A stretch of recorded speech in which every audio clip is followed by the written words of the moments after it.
Halo guys, balik lagi bersama Bang Teo di sini. Kali ini Bang Teo akan melanjutkan cerita Again the Sky Supreme. Buat kalian yang penasaran, langsung saja ya simak video kali ini. 4 musim berganti, 1,5 tahun kemudian, di area pusat alam Dewa Shiyuan, ada kota terapung. Kota ini cukup besar, meliputi area seluas 3 miliar mil, tergantung di lautan awan yang luas dan cukup megah. Kota ini adalah kota pertama dari alam Dewa Shiyuan, dan juga merupakan kota di mana Shiyuan Supreme tinggal.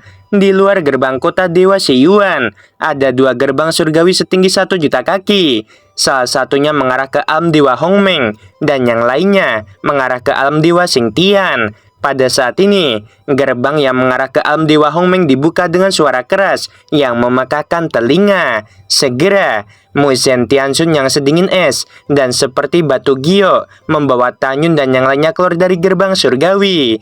Pada saat ini, seorang jenderal yang menjaga kota, dia memegang tombak, memandang Muzhen Tianxun dan bertanya, "Siapa yang datang?" Muzhen Tianxun tersenyum sedikit dan berkata, "Murid utama Lingxia Tianxun, yaitu Muzhen Tianxun, memimpin para jenius dari alam Dewa Hongmeng, datang untuk berpartisipasi dalam perburuan harta karun."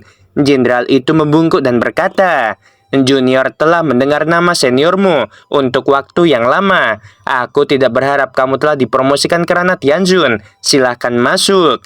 Muzhen Tianxun tersenyum ringan, membawa Tanyun dan yang lainnya ke kota Shiyuan. Setelah itu, Muzhen Tianxun memberitahu Tanyun dan yang lainnya, kali ini yang bertanggung jawab untuk memimpin para jenius dari alam Dewa Shiyuan adalah Suiying Tianxun. Suiying Tianxun memiliki kepribadian yang menarik. Setelah kita tiba, kita harus lebih disiplin. Jangan membuat Suiying Tianxun marah. Jika tidak, Tianxun ini tidak akan bisa melindungimu. Ketika semua orang mendengar kata-kata itu, mereka berkata serempak. Junior mematuhi perintah. Tanyun dan Xuan Yuanru saling memandang dengan kegembiraan dan kerinduan di mata masing-masing. Karena Suiying Tianxun adalah darah dan daging mereka sendiri. "Tanyun, itu bagus. Kita bisa melihat putri kita nanti." Xuan Yuanru mengepalkan tinjunya yang harum dengan penuh semangat dan berkata melalui transmisi suara, "Tanyun, kamu tahu, aku memimpikan Suiying sepanjang waktu." Tanyun berkata, "Aku juga sangat merindukannya." "Tanyun, kapan kita bisa bertemu putri kita? Terkadang aku benar-benar tidak tahan untuk sesaat," kata Xuan Yuanru melalui transmisi suara. Tanyun menarik napas dalam-dalam dan berkata, "Sekarang bukan waktunya. Setelah kita tambah kuat, kita akan bertemu putri kita. Kalau tidak, itu hanya akan membuatnya bermasalah." "Ya, aku akan mendengarkanmu." Ketika Xuan Yuanru mentransmisikan suaranya, Muzhen Tianxun mengeluarkan perahu dan berkata kepada Tanyun dan yang lainnya, "Aku akan membawa kalian ke sana." Setelah semua orang naik perahu, Muzhen Tianxun mengendarai perahu, membawa semua orang ke langit, dan terbang menuju kedalaman kota Shiyuan. 1 jam kemudian, perahu berlayar di kedalaman kota Dewa Shiyuan, tepatnya di atas gunung yang tertutup salju yang megah. Gunung salju ini adalah Snow Shadow Mountain, dinamai berdasarkan bayangan salju. Setelah perahu mendarat di puncak gunung salju, Xuan Yuanru sepertinya memikirkan sesuatu. Matanya penuh kebahagiaan, dan dia mengirim transmisi suara. "Tanyun, putri kita sangat menyukai salju ketika dia masih kecil. Dia sering menghilang di salju, dan aku menamai dia Jing Suiying. Di kota Dewa Shiyuan, hanya gunung suci Suiying yang tertutup salju sepanjang tahun. Kurasa dia pasti sangat merindukan diriku." Tanyun memegang tangan Xuan Yuanru dengan erat, semakin merasa bahwa dia berhutang terlalu banyak kepada ibu dan anak itu. Tanyun berpikir dalam hati, "Rower, aku pasti akan memperlakukan kalian dengan baik dalam hidup ini." Istana bayangan salju dibangun di atas gunung. Istana ini tidak hanya tidak megah, tetapi juga sangat biasa-biasa saja. Di luar mansion, seorang Dewi Rana Suci tingkat 9 memandang semua orang dan bertanya, "Siapa kalian?" Muzhen Tianxun berkata, "Aku Muzhen Tianxun dari alam Dewa Hongmeng. Aku datang ke sini untuk bertemu Tianxun kalian." "Oh, tunggu sebentar. Aku akan melaporkan." Sebelum sang Dewi selesai berbicara, suara dingin Suiying Tianxun terdengar di istana. "Biarkan mereka masuk." Setelah Dewi itu memberi hormat, Muzhen Tianxun memimpin Tanyun dan semua orang ke dalam kuil. Pada saat ini, suara Su Ying Tianxun terdengar dari istana. Muzhen, bawa mereka ke halaman depan dan tunggu Tianxun ini. Tianxun ini akan datang nanti. Setelah Muzhen Tianxun menjawab, dia membawa Tanyun melewati paviliun. Sambil berjalan, Xuan Yuanru tiba-tiba melebarkan matanya yang indah. Dan dalam sekejap, air mata memenuhi matanya. "Ruer, ada apa?" Tanyun bertanya dengan tatapan khawatir. Xuan Yuanru menahan air matanya agar tidak menetes dan berteriak dalam transmisi suara. "Tanyun, tahukah kamu, tempat ini tidak dibangun sama sekali. Kuil ini dipindahkan dari tempat tinggalku yang dulu. Putriku pasti sangat merindukanku." Air mata Xuan Yuanru jatuh tak terkendali. Dia berhenti saat berjalan dan melihat ayunan di halaman lain. Tiba-tiba, sebuah gambar muncul di benak. Dalam gambar itu, seorang gadis kecil sedang duduk dengan gembira di ayunan dan berteriak, "Bu, Xiao Yin masih ingin bermain. Ibu, tolong dorong Xiao Ying." Melihat ayunan 3 kaki di sampingnya, mata Xuan Yuanru kabur karena air mata. Dia tidak bisa menahan diri untuk tidak berjalan, dan ketika dia mengulurkan tangan untuk menyentuh ayunan, segera suara Su Ying Tianxun yang berisi rasa dingin yang tak ada habisnya tiba-tiba meledak. "Berhenti! Kamu berani menyentuh barang-barang Tianxun ini. Tianxun ini akan memotong tanganmu." Mendengar itu, tubuh halus Xuan Yuanru bergetar, dan dia menundukkan kepalanya dan segera menarik tangannya. Ketika kehampaan itu seperti riak air, Su Ying Tianxun yang muncul entah dari mana di depan Xuan Yuanru dan berkata dengan dingin, "Apakah kamu mengerti aturannya? Ketika kamu datang ke rumah orang lain, bisakah kamu tidak menyentuh barang orang lain?" Pada saat ini, Muzhen Tianxun memelototi Xuan Yuanru dengan tidak senang, lalu memandang Su Ying Tianxun dan berkata, "Su Ying Tianxun, dia mungkin tidak tahu." "Diam!" Su Ying Tianxun tiba-tiba melihat ke samping ke arah Muzhen Tianxun. "Apakah Tianxun ini menanyakan sesuatu padamu? Apa yang kamu bicarakan?" Dihadapkan dengan teguran, hati Muzhen Tianxun penuh amarah, tetapi dia masih menahan. "Tuan Tianxun, tenanglah. Ini salahku. Ini semua salahku." Xuan Yuanru buru-buru berkata, "Tuan Muzhen Tianxun telah memberitahuku untuk tidak menyentuh barang-barang di rumahmu sebelum kita datang ke sini." Tanpa menunggu kata-kata Xuan Yuanru, Su Ying Tianxun mendengar suara yang agak familiar dan berkata, "Angkat kepalamu." "Baik Tuan Tianxun." Xuan Yuanru mengangkat kepalanya dan masih ada air mata di matanya. "Xuan Yuanru, ternyata itu kamu." Ketika Su Ying Tianxun melihat bahwa itu adalah Xuan Yuanru, niat membunuhnya menghilang.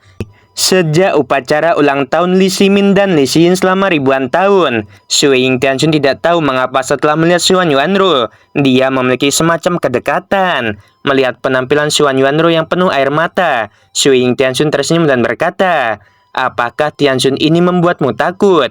"Xuan Yuanru, keberanianmu terlalu kecil. Aku membuatmu menangis terakhir kali di upacara ulang tahun, dan kali ini lagi. Apakah Tianxun ini benar-benar mengerikan?" Mendengar itu, Xuan Yuanru menggelengkan kepalanya dan buru-buru berkata, "Tidak, Tuan Tianxun, kamu sama sekali tidak menakutkan." Setelah Su Ying Tianxun mendengar kata-kata itu dan tersenyum, dia melihat ke ayunan dan berkata, "Ayunan ini dibuat untukku oleh ibuku sendiri, jadi aku tidak suka orang lain menyentuhnya." Xuan Yuanru menganggukkan kepalanya dengan rasa bahagia di hatinya. Pada saat ini, dia memiliki 1000 kata untuk diucapkan kepada Su Ying Tianxun, tetapi dia tidak dapat berbicara. "Tidak masalah," Su Ying Tianxun tersenyum. "Meskipun ibuku sudah tiada, tapi dia masih hidup di hatiku."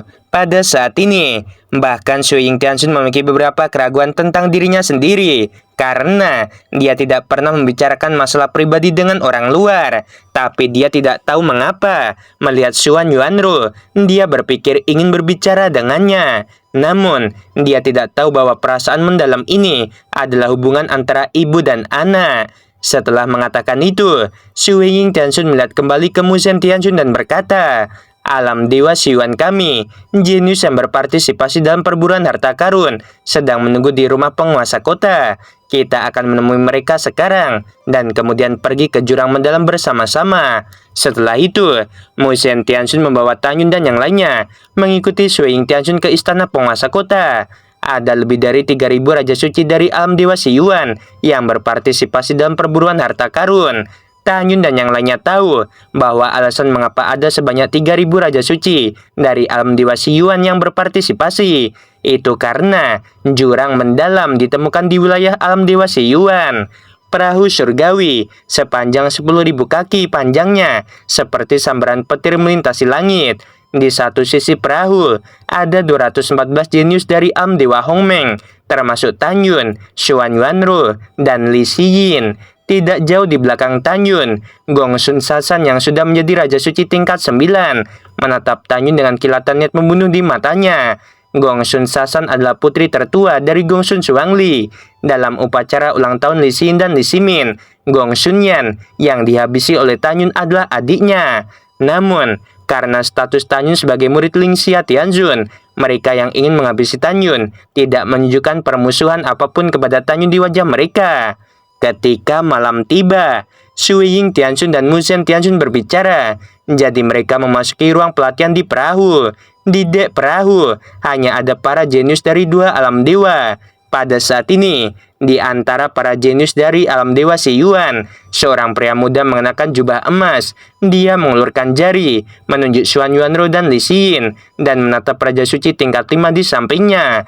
Jihao, kedua gadis kecil itu tidak buruk. Kamu pergi dan biarkan mereka datang. Baik Tuan Muda. Jihao mengangguk dan berdiri. Dia berjalan menuju Xuan Yuanru dan Li Xiyin. Jihao mendatangi Li Xiyin dan Xuan Yuanru. Lalu dia berkata, "Kalian berdua cantik. Tuan Muda kami memberikan undangan." Xuan Yuanru berkata dengan acuh tak acuh, "Aku tidak mau."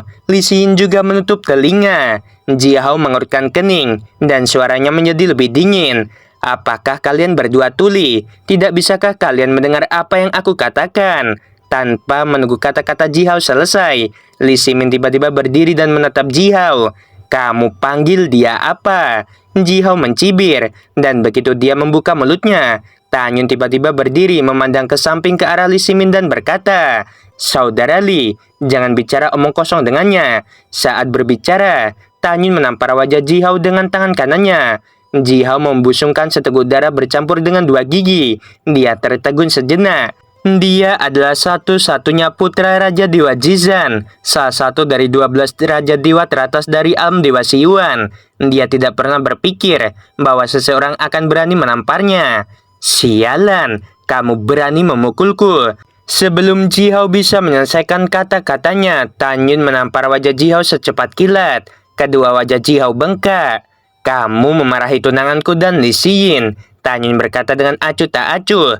"Hal macam apa yang kamu lakukan? Wah, ternyata kamu berani." Pada saat ini, pemuda berjubah emas bermarga Gongxi tiba-tiba bangkit dan memelototi Tanyun. Saat dia bangun, lebih dari 3.000 Raja Suci di sekelilingnya semua bangkit dengan aura pembunuh. "Duduklah untukku." Dengan suara dingin, Sui Ying Tianzun melangkah keluar dari ruang pelatihan bersama Mu Zhen Tianzun. Lebih dari 3.000 Raja Suci duduk gemetar ketika mereka melihat Sui Ying Tianzun marah, kecuali pemuda berjubah emas.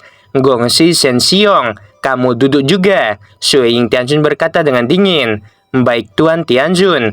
Gongxi Shenxiong menjawab dengan santai, lalu duduk bersila, dan segera menatap Tanyun dan berkata, "Wah, jika kamu berani menyinggung Tuan Muda ini, tidak peduli siapa kamu, kamu pasti akan mati." Menghadapi ancaman itu, Tanyun tersenyum. Dia dapat melihat dari 2 aspek bahwa identitas pemuda bernama Gongxi Shenxiong tidak sederhana. Yang pertama adalah nama keluarganya yang sama dengan si Yuan Supreme, yaitu Gong Jihan. Yang kedua adalah bahwa orang lain diam di hadapan Sui Ying Tianzun, tetapi dia tidak takut pada Sui Ying Tianzun. Tanyun menebak bahwa Gongxi Shenxiong kemungkinan besar adalah keturunan si Yuan Supreme. "Adik muda, apa yang terjadi?" Mu Zhen Tianzun memandang Tanyun dan bertanya, "Mengapa kamu memukuli seseorang?" Tanyun menunjuk Gongxi Shenxiong dan berkata, "Kakak, orang ini yang memulai masalah duluan. Dia menganiaya Rower dan Xiyin." Tanpa menunggu kata-kata Tanyun, dia diinterupsi oleh Gongxi Shenxiong. "Itu semua omong kosong. Tuan Muda ini hanya ingin mengundang 2 wanita cantik untuk datang dan berbicara. Bagaimana bisa mengatakan bahwa aku memprovokasi? Apakah nona ini mengenalmu? Li Xiyin memarahi. Dasar tidak tahu malu. Apakah kamu tahu siapa tuan muda ini? Gongsi Shenxiong berkata dengan tegas. Tuan muda ini adalah cucu dari Xuan Supreme. Segera minta maaf kepada tuan muda ini. Begitu kata-kata itu keluar, banyak jenius di alam dewa Hongmeng tercengang. Mu Shen Tianxun memandang Gongsi Shenxiong dan mengerutkan kening. Bahkan jika kamu adalah cucu dari Xuan Supreme, kamu tidak bisa sombong di sini. Juga, orang yang ingin kamu goda adalah permata di telapak tangan guruku. Jika Tianxun ini melaporkan hal ini kepada Tuan Xuan Supreme, aku tidak berpikir Xuan Supreme akan berpihak padamu. Mendengar itu, Gongsi Shenxiong tersenyum tipis, lalu mengabaikan Mu Shen Tianxun. Dia memejamkan mata dan mencibir dalam hatinya. Kedua gadis kecil ini adalah wanita yang disukai tuan muda ini. Tuan muda ini harus mendapatkannya. Diam-diam memikirkan hal ini, Gongsi Shenxiong memberi transmisi suara. Jihao, ketika kamu memasuki jurang mendalam, tuan muda ini akan menghabisi anak itu untukmu dan melampiaskan amarahmu. Pada saat yang sama, di langit di luar kota Xiyuan, gerbang surgawi muncul. Kemudian, Raja Dewa Tertinggi, Raja Dewa Yuan, Raja Dewa Jianlong, Raja Dewa Titan, San Peng, Gongsun Suangli, dan Ma Bongsang terbang keluar. Raja Dewa Tertinggi memandang kerumunan dan berkata, semuanya, mari kita berpisah dan pergi ke perbatasan untuk menemukan para Raja Dewa Xiyuan, dan biarkan mereka mengirim bawahan untuk menghabisi Jingyun. 1 tahun kemudian, kita akan bertemu lagi, dan kemudian kembali ke alam dewa Hongmeng. Semua orang setuju, dan kemudian memasuki kota dewa Xiyuan dengan lancar. Melalui formasi teleportasi, butuh 4 bulan untuk mencapai benteng perbatasan alam dewa Xiyuan. Tahun berlalu, 9 bulan kemudian, Raja Dewa Tertinggi, Raja Dewa Yuan, Raja Dewa Jianlong, Raja Dewa Titan, San Peng, Gongsun Suangli, dan Ma Bongsang. Mereka kembali ke kota Dewa Xiyuan sesuai jadwal, dan butuh 1,5 tahun untuk melewati gerbang ruang dan waktu untuk kembali ke benteng perbatasan alam Dewa Hongmeng. Di Istana Raja Dewa, di aula VIP, 7 orang sedang minum dan berbicara dengan gembira. Raja Dewa Tertinggi mengangkat gelasnya dan berdiri, memandang ke-6 orang dan berkata sambil tersenyum, hitung waktunya, bajingan kecil Jingyun akan segera mencapai jurang mendalam. Kali ini, jurang mendalam adalah tempat pemakaman Jingyun. Ayo, mari kita bersulang dan merayakan kematian Jingyun terlebih dahulu. Mendengar itu, mereka berenam tertawa terbahak-bahak dan meminum anggur. Di hati 7 orang, Tanyun sudah mati kali ini. Pada saat yang sama, ada laut yang luas dan tak terbatas di alam dewa Xiyuan, yaitu Laut Dewa Xiyuan. Di langit di atas laut, esensi surga dan bumi padat seperti kabut. Sui Ying Tianxun mengendarai perahu, membawa Mu Shen Tianxun, Tanyun, Gongsi Shenxiong, dan yang lainnya. Ketika Tanyun hendak berbicara, Sui Ying Tianxun menjelaskan, jurang mendalam terletak di kedalaman Laut Dewa Xiyuan, dan diperkirakan kita akan tiba dalam 7 hari. 7 hari kemudian, Sui Ying Tianxun mengendarai perahu dan berhenti terbang di atas laut. Tanyun dan semua orang berhenti di tepi perahu dan melihat ke bawah. Mereka melihat pemandangan yang agak mengejutkan. Di Laut Biru, ada pusaran dengan diameter 98.000 mil yang terlihat. Gelombang bergejolak di pusaran air sangat dalam. Melihat ke bawah, pusaran air raksasa seperti mata para dewa terbuka. Pusaran raksasa yang menakutkan seperti itu adalah pintu masuk ke jurang mendalam. Sui Ying Tianxun melihat kembali ke semua orang dan berkata, menurut waktu yang disepakati, para jenius di ranah Raja Suci dari alam Dewa Xingtian akan datang dalam 3 hari. Kita akan menunggu di sini selama 3 hari. Setelah mereka datang, aku akan mengantar kalian. Alasan mengapa Sui Ying Tianxun diperlukan untuk mengawal adalah karena pintu masuk terletak di kedalaman Laut Dewa Xiyuan. Ada binatang laut yang kuat, belum lagi binatang Raja Suci, binatang Kaisar Suci tingkat 9, bahkan ada binatang Raja Dewa. Tanpa pengawalan Sui Ying Tianxun, Tanyun dan yang lainnya mungkin telah ditelan oleh binatang laut yang kuat begitu mereka memasuki pusaran air raksasa. 3 hari kemudian, saat senja, perahu raksasa berlayar dari langit seperti kilat. Di depan perahu berdiri Xingtian Tianxun, dan di belakangnya berdiri lebih dari 700 Raja Suci dengan hormat. Raja-raja suci ini semuanya adalah pria tampan dan wanita cantik dari Dewa Xingtian. Xingtian Tianxun mengendarai perahu, tergantung di atas jurang, menghadap Sui Ying Tianxun dengan kepalan tangan dan berkata, "Maaf membuatmu menunggu lama." Sui Ying Tianxun menganggukkan kepalanya dan berkata, "Karena kamu di sini, maka kamu dan aku akan mengawal para jenius dari 3 alam dewa." Ketika Xingtian Tianxun menjawab, suara tawa lama terdengar dari langit. "Tuan Sui Ying Tianxun, tunggu sebentar." Sui Ying Tianxun melihat ke belakang dan melihat 7 pria tua berambut putih terbang di atas laut dengan kecepatan tinggi.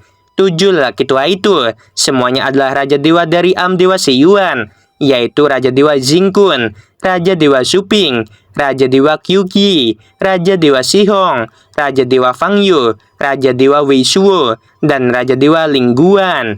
7 Raja Dewa adalah teman hidup dan mati dari Raja Dewa tertinggi, Raja Dewa Yuan, Raja Dewa Jianlong, Raja Dewa Titan, Zanpeng, Gongsun Xuangli, dan Ma Bongsang. Tujuan kedatangan 7 Raja Dewa adalah untuk memberitahu keturunan mereka tentang menghabisi Jingyun.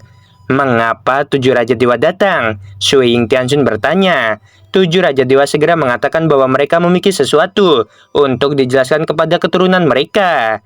Sui Ying Tianxun mengangguk. Setelah itu, 7 Raja Dewa memanggil 5 pemuda dan 2 wanita di perahu dan memasang penghalang kedap suara. Setelah beberapa saat, penghalang kedap suara diangkat. 7 Raja Dewa dan Sui Ying Tianxun mengucapkan selamat tinggal dan berubah menjadi 7 sinar cahaya dan pergi dengan kecepatan tinggi. Tanyun sedikit mengernyit dan menemukan bahwa di perahu, keturunan dari 7 Raja Dewa menatap matanya dengan kilatan niat membunuh. Mungkinkah 7 Raja Dewa baru saja datang ke sini khusus untuk membiarkan mereka menghabisiku? Tanyun mencibir di sudut mulutnya.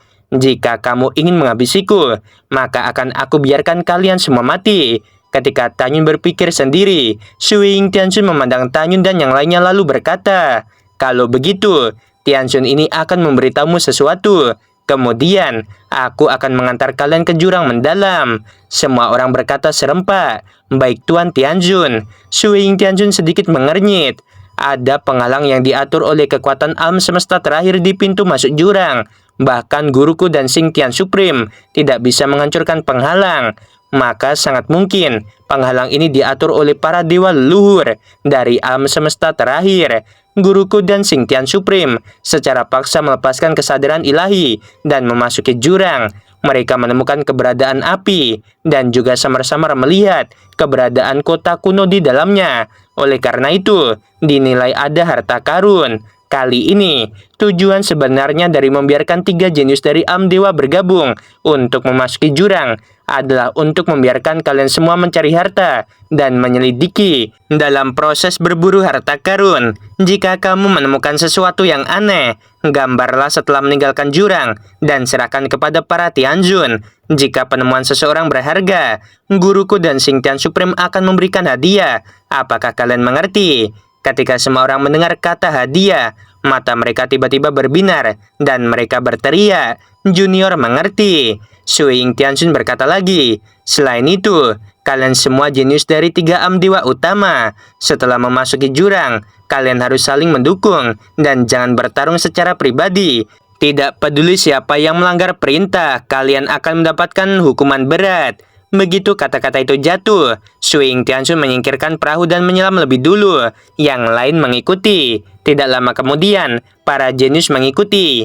Di udara tersisa Tanyun, Xuan Yuanro, Li Xiyin, dan Li Ximin.